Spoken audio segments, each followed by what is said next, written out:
that Samsung has just released the Samsung Galaxy Gear smartwatch, but it is already on to round 2 and 3.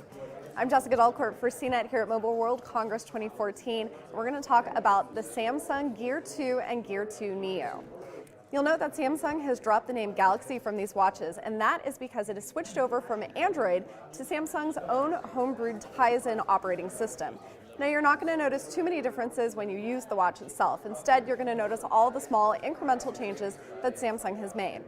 Now, the most important differences between the Gear 2 and the Neo is that the Neo doesn't have a camera, it's also a little bit lighter, and it's also made out of a plastic polycarbonate material instead of brushed metal on the Gear 2, so it will be the less expensive device.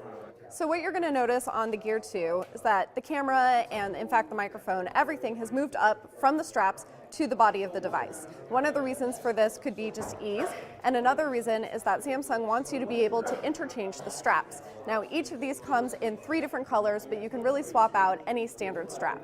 The straps here are a little bit textured, and they do have that typical closure that we saw in the regular Galaxy Gear.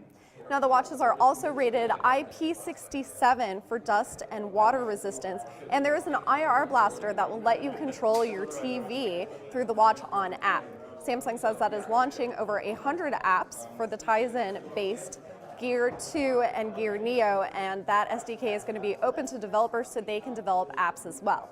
Otherwise, it looks pretty much the same, has the same size screen as before, bright and colorful with on-screen controls, pedometer. There is also an integrated heart rate monitor, so that will hook into all of your health apps.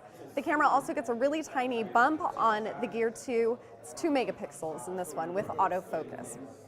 Samsung says that it has extended the battery life, so your watch won't just last one day, it'll last 2 or 3 depending on your usage. I'm Jessica Delcourt for CNET. You can check out the Gear 2 and the Gear 2 Neo at cnet.com.